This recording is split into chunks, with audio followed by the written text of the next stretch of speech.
ربنا تقبل منا إنك أنت السميع العليم وأرنا مناسكنا وتب علينا إنك أنت التواب الرحيم صدق الله العظيم۔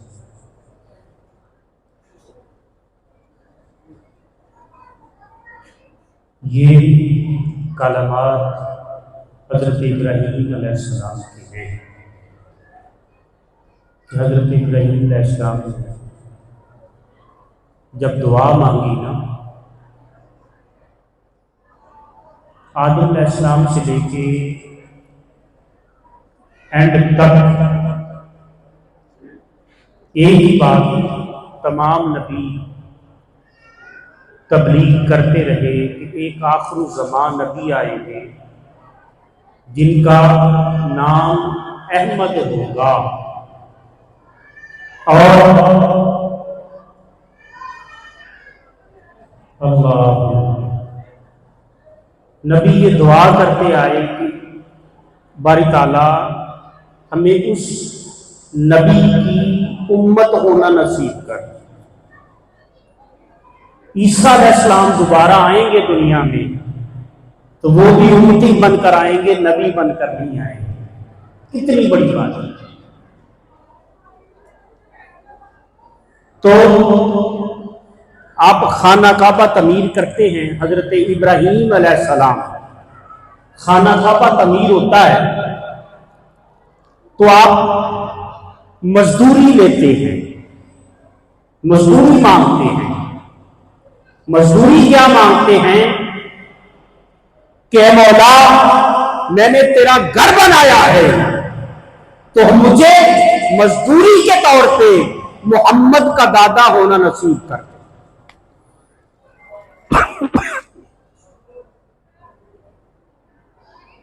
یہاں پہ جو نقطہ میں بیان کرنے لگا ہوں، بات نسبت کی تھی۔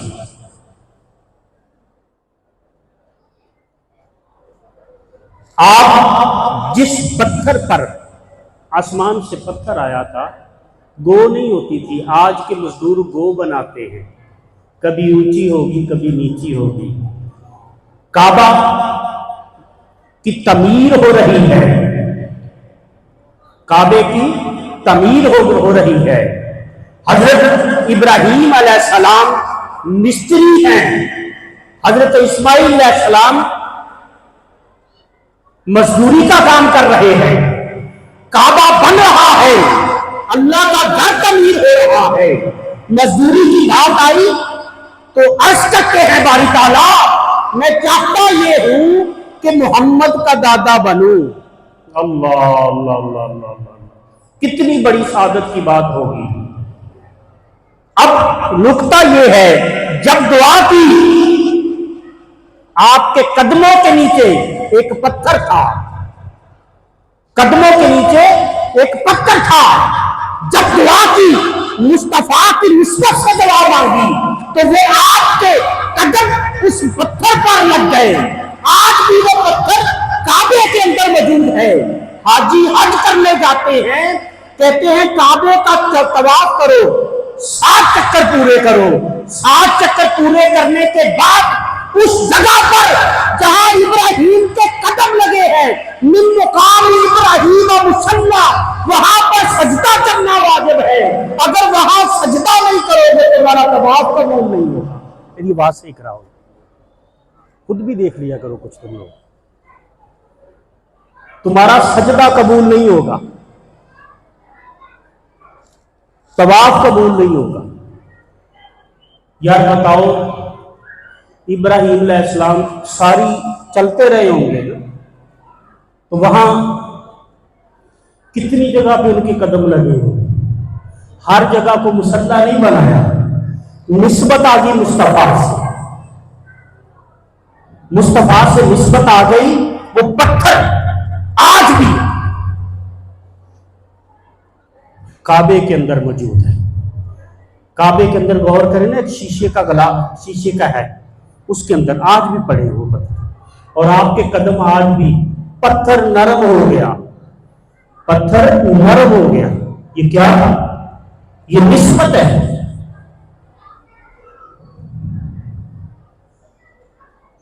صالح علیہ السلام، میں قرآن سے بات کروں گا، امت مسلمہ کا اس وقت سب سے بڑی بات یہ ہے کہ ہم خود ہی اپنے دشمن ہیں. ہمیں کوئی نقصان نہیں پہنچا سکتا مسلمان کو، ہمیں کوئی زیر نہیں کر سکتا. یقین کرے، تاریخ پڑھ کے دیکھیں، میں نے پڑھی ہے، تاریخ پڑھ کے دیکھیں. جنگ قادسیہ، مدائن شہر، چند ہزار فوج مسلمانوں کی اور لاکھوں فوج کفار کی، ٹھہر نہیں پائے کبھی. 60 فوجی مسلمانوں کے، 6 لاکھ فوج کافروں کی سامنے نہیں ٹھہر پائے. مسلمان ہی مسلمان کا دشمن ہوا ہے، جب بھی ہوا ہے. ہمیں کوئی دوسرا نہیں کر سکتا، کر ہی نہیں سکتا، کیونکہ ہم محمد عربی کے غلام ہیں اور اللہ کے بندے ہیں. کوئی نہیں زیر کر سکتا. ہمارے دین کو تماشا بنا دیا گیا. شریعت کی بات کی جاتی ہے، ساری کتابیں شریعت بتاتی ہیں. شریعت ظاہر کا نام ہے. شریعت کی پرواز عالم ناسور تک ہے، اس دنیا تک ہے. طریقت کوئی نہیں بتاتا. جہاں سے روحانی سفر شروع ہوتا ہے، جس کے بارے میں علامہ اقبال فرماتے ہیں، علامہ اقبال نے فرمایا کہ ہے اس رزق سے موت اچھی جس رزق سے آتی ہے پرواز میں مطابق، اے طائر لاہوتی. اس رزق سے، وہ کس رزق کی بات ہے؟ وہ طائر لاہوتی کیا ہے؟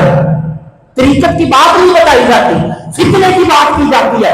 مسلمانوں کو لڑایا جاتا ہے. کوئی دیوبندی ہے، کوئی سنی ہے، کوئی شیعہ ہے، کوئی کچھ ہے، کوئی کچھ ہے. تو خدا کا خوف کرو، اس سب کا فائدہ تو غیر مسلم کو ہے، تمہیں فائدہ کیا ہے اس کا؟ ساری کتابیں مسلک کی بات بتائی جاتی ہیں. ارے مسلمان وہ جس کے اندر توحید بھی ہو. توحید نہیں تو وہ مسلمان نہیں ہے. جس کے اندر عشق رسول بھی ہو، اس کے اندر اہل بیت کا عشق بھی ہو اور صحابہ کی محبت بھی ہو. یہ سب کچھ دین کا حصہ ہے.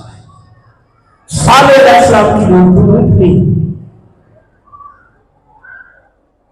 انہوں نے بے ادبی کر دی اونٹنی کی. قرآن میں ہے، سورہ کہف پڑھ کے دیکھیں. بے ادبی کر دی صالح علیہ السلام کی اونٹنی کی. قرآن واقعہ بیان کرتا ہے. تو کیا ہوا؟ عذاب آ گیا. اب اونٹنی کیا تھی؟ اس کی نسبت صالح علیہ السلام سے، صالح علیہ السلام کی نسبت اپنے مولا سے. یہ ساری نسبت کی کھیل ہے. ارے گھر میں سوئچ لگا، یہ لائٹیں چل رہی ہیں، پنکھے چل رہے ہیں، ان کی نسبت ہے کرنٹ کے ساتھ. چلتے چلتے یہ کرنٹ، بجلی گھر تک جاتا ہے. کسی ایک جگہ پہ فالٹ آ جائے، نہ پنکھا چلے گا نہ لائٹ چلے گی.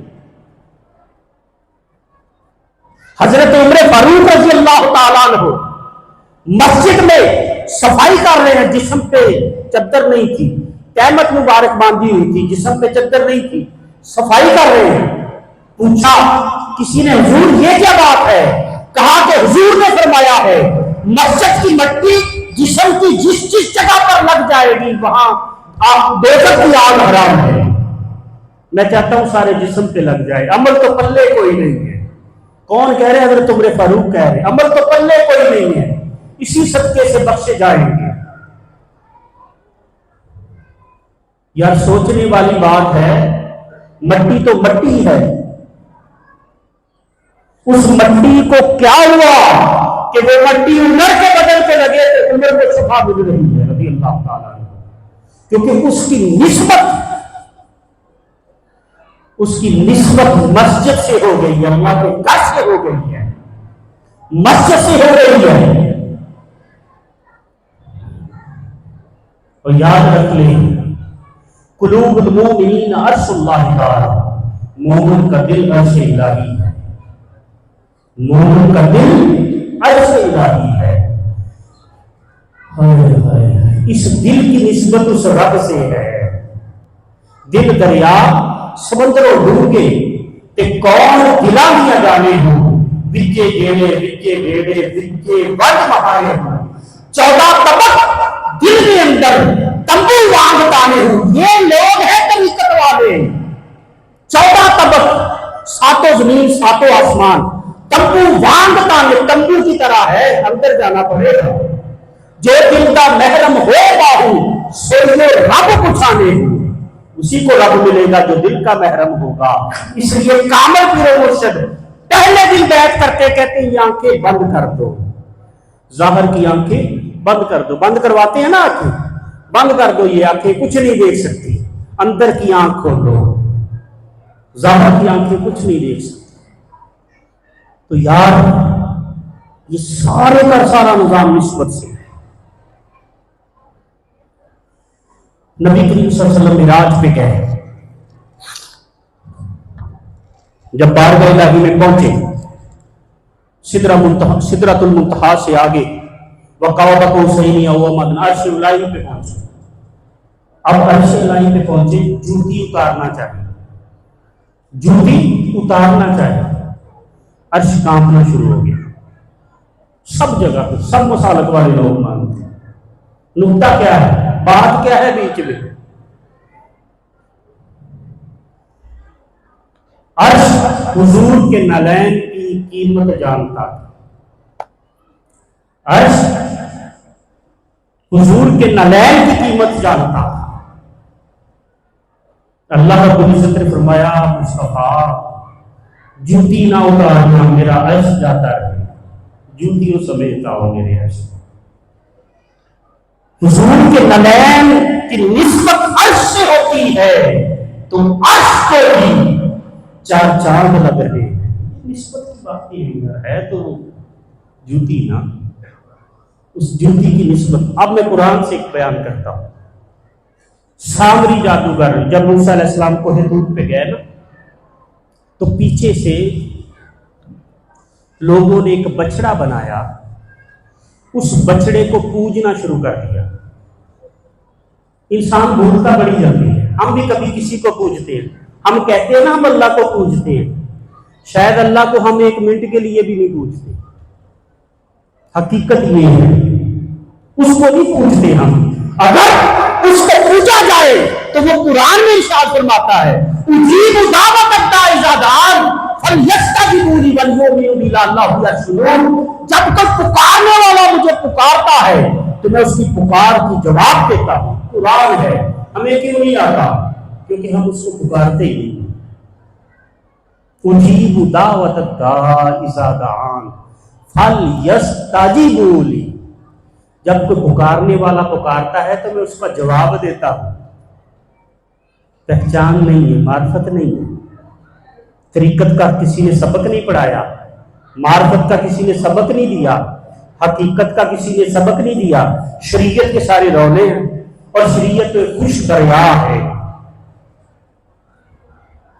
شریعت طریقت کے بغیر نامکمل ہے، ایسے ہی جیسے روح کے بغیر جسم نامکمل ہے۔ اور شریعت اور طریقت اسی پہ چلنے والا کامل کی طرف، کاملیت کی طرف سفر کرتا ہے۔ تو وہ سامری انسان ہم بھول جاتے، وہ بھی بھول گئے۔ سونے کا ایک بچڑا بنایا سامری جادوگر نے، اور وہ بچڑا تو بن گیا سونے سے، لیکن وہ بولتا نہیں تھا، جان نہیں تھی اس میں۔ اب اس میں جان نہیں تھی تو بات یہ کہ اس میں جان کیسے ڈالی جائے۔ اب سامری جادوگر نے کیا کیا تھا، جبرائیل علیہ السلام گھوڑے پہ آتے تھے موسیٰ علیہ السلام کی بارگاہ میں، وحی لے کے گھوڑے میں آتے تھے۔ جہاں پر جبرائیل علیہ السلام کے گھوڑے کے قدم لگتے تھے وہاں پہ گھاس اگاتی تھی۔ بات سمجھنے والی، قرآن کی بات کر رہا ہوں۔ وہاں پہ گھاس اگاتی تھی۔ اب اس دیکھو سامری ہے جادوگر، کام غلط کر رہا ہے، نسبت کو وہ بھی مانتا ہے، نسبت کو وہ بھی مانتا ہے۔ اس نے پتا کیا کیا، جہاں پہ وہ جبرائیل علیہ السلام کے گھوڑے کے قدم لگے تھے وہاں سے مٹی لئی، بچڑا بن گیا، وہ مٹی اس بچڑے کے منہ میں رکھی، جب بچڑے کے منہ میں رکھی وہ بچڑا بولنا شروع ہو گیا۔ اللہ! تو اولیاء اللہ کی بارگاہ میں جانے کا مقصد بھی صرف یہی ہوتا ہے۔ دل کی بستیاں ویرا ہو چکی ہیں، دل مردہ ہو جاتا ہے، دنیا کے گندوں میں لگ کر، دنیا پرستی میں لگ کر دل زنگریز ہو جاتا ہے۔ اولیاء اللہ کی بارگاہ میں جانے کا مقصد یہ ہے، جو ان سے لگ جاتا ہے ان کا دل زندہ ہو جاتا ہے۔ دل زندہ کرنے کے لیے آیا کرو، دل کو صاف کرنے کے لیے آیا کرو، روح کی پرواز کے لیے آیا کرو۔ اصل مقصد یہ ہے، باقی تو چلتا رہتا ہے۔ دنیا کے معاملات کی تو کیا ہی بات ہے، یہ تو جھوٹیوں کے کام ہے۔ دنیا کو پہلے رکھا ہوا ہے تو کیا ہے، یہ دنیا پرستی نہ ہوئی؟ نہیں یار، تن تیرا رب سچے دا حجرا، تن تیرا رب سچے دا حجرا، اندر پا فقیرہ چاہتی ہوں۔ تن تیرا رب سچے دا حجرا، اندر پا فقیرہ چاہتی ہوں۔ نہ کر منتا خاص خضر دیاں، تیرے اندر آب حیاتی ہوں۔ من میں ڈوب کر پادا سراغ زندگی، میرا نہیں بنتا نامن اپنا تو بن۔ عمر دراز مان کر لائے تھے 4 دن، 2 آرزو میں کٹ گئے 2 انتظار میں۔ آخری وقت ہوگا، بندہ کہے گا مولا کچھ ٹائم دے دے، تب نہیں ملے گا۔ در جوانی توبہ کرنا شیوا ہے پیغمبری، یہ عمر ہے یار کو راضی کر لو، اپنی اللہ کو راضی کر لو، تب پچھتانے کا کوئی، تب پچھتائے کیا ہوت جب چڑیاں چگ گئی کھیت۔ اب وہ سامری جادوگر جبرائیل علیہ السلام کے پاؤں گھوڑے کی مٹی اس کے بچڑے کے منہ میں رکھتا ہے تو وہ زندہ ہو جاتا ہے۔ تو کیا جب اللہ والوں کی محفل میں بیٹھو گے، ان کی توجہ پڑے گی، تمہارا دل زندہ نہیں ہوگا؟ دل بیدار پیدا کر کہ دل مردہ ہے جب تک نہ تیری ضرب کاری نہ میری ضرب کاری۔ دل بیدار پیدا کر، علامہ اقبال فرماتے ہیں دل بیدار پیدا کر کے دل مردہ ہے جب تک نہ تیری ضرب کاری نہ میری ضرب کاری۔ اس وقت تک کوئی ضرب کام نہیں آتی جب دل بیدار نہ ہو، دل جاگ نہ رہا ہو۔ ایک جاگ نہ جانن، ایک جاگ دیا میں ستے ہوں، ایک ستیاں جاگ حاصل ہوئے، ایک جاگ دیا میں مٹتے ہوں۔ ٹائم کم ہے، مٹتے بہت زیادہ ہیں۔ جاگنے والوں کو دل بیدار کی بات کر رہا ہوں، جاگنے والوں کو علامہ اقبال فرماتے ہیں جاگنے والوں کو محروم نے دو عالم رکھا، سونے والے کو کہا جا ساری خدائی تیری ہے۔ حضور بھی جس رات معراج پہ جانا تھا پہلے سوتے نہیں تھے، جس رات معراج پہ جانا تھا سو گئے۔ یہ عشق کی ادائے ہیں۔ جبرائیل حاضر ہوا، عرض کرتا ہے باری تعالیٰ کیا کروں، حضور تو سو رہے ہیں۔ فرمایا قدموں کا بوسہ لو، میرے حضور کے قدموں کا بوسہ لو، جاگ جائیں گے۔ کچھ نہیں ملے گا، یاد رکھ لے یہ دنیا دھوکے کے سوا کچھ نہیں ہے۔ کوئی کچھ بھی بن جائے کچھ نہیں۔ ہاں اگر اس کے ساتھ لگی ہو نا پھر ساری دنیا اس کے قدموں کی ٹھوکر میں۔ تو یہ محافل کا نظام بھی یہی ہوتا ہے، دل زندہ کرنے کے لیے سجائی جاتی ہے کہ چلو میرے دل میں تو چلو کچھ نہیں، چلو اس کے دل میں ہوگا، اس کوئی ایک لکڑی جل اٹھی باقی لکڑیاں بھی جل اٹھے، بھانپڑ مچے گا عشق کا، مچ بات عشق دا سیکاں گے، پہ ایک دوجے نو دیکھاں گے۔ اللہ لیکن اگر محفل میں بیٹھ کے یہ بندہ غیر حاضر رہے تو اس کی قسمت ہے یار۔ بات تو حاضری کی ہے. فرمایا نماز نہیں ہوتی، نماز نہیں ہوتی جب تک حاضر نہ ہو جاؤ. لا صلاۃ الا بحضور القلب، جب تک حاضر نہیں ہوگے اس وقت تک نماز نہیں ہوگی. مولا علی سے پوچھا منافقین نے، مولا اللہ کی باتیں کرتے ہیں دیکھا ہے؟ مولا علی فرماتے ہیں اللہ کی عزت کی قسم سر سجدے سے نہیں اٹھاتا جب تک اس کا دیدار نہیں کر لیتا. الصلاۃ مراج المومنین، نماز مومن کی معراج ہے. دل بیدار پیدا کر، دل مرتا ہے جب تک نہ تیری ضرب کاری نہ میری ضرب کاری. دل بیدار پیدا کر. چام چٹ وانگو انا آپ ہیں، چام چٹ وانگو انا آپ ہیں، سورج دا تے کوئی قصور نہیں. انسان خود بھولا پھرتا ہے. رب تو کہتا ہے میں کائنات کے ذرے ذرے میں موجود ہوں، کائنات کے ذرے ذرے میں موجود ہوں. کائنات کی کوئی ایسی جگہ نہیں جہاں اس کا جلوہ نہیں ہے. اگر تجھے نظر نہیں آتا تیری آنکھ کا قصور ہے. وہ یہاں نہیں تو وہاں نہیں ہے، تو آنکھ تو وہ کہاں نہیں کام بھیتا ہے کور کا، اسے دیکھتا کوئی اور ہے. یہ تو ہماری باتیں ہیں نا یار، ہم دیکھتے نہ ہو. ہماری محبت ہی کہیں اور جگہ پہ ہے. کسی کی محبت کہیں، کسی کی محبت کہیں، کسی کی محبت کہیں. تو جو جس سے محبت ہوگی وہی نظر آئے گا نا، دوسرا کہاں نظر آئے گا یار؟ اس سے تو محبت ہی نہیں ہے.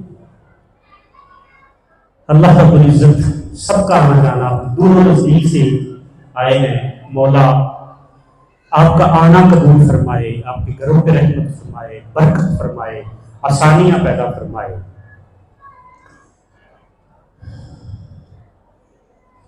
اور جو کوئی دل میں کوئی لے کے آیا اس محفل کے صدقے میں وہ پوری ہو جائے. وما علینا الا البلاغ.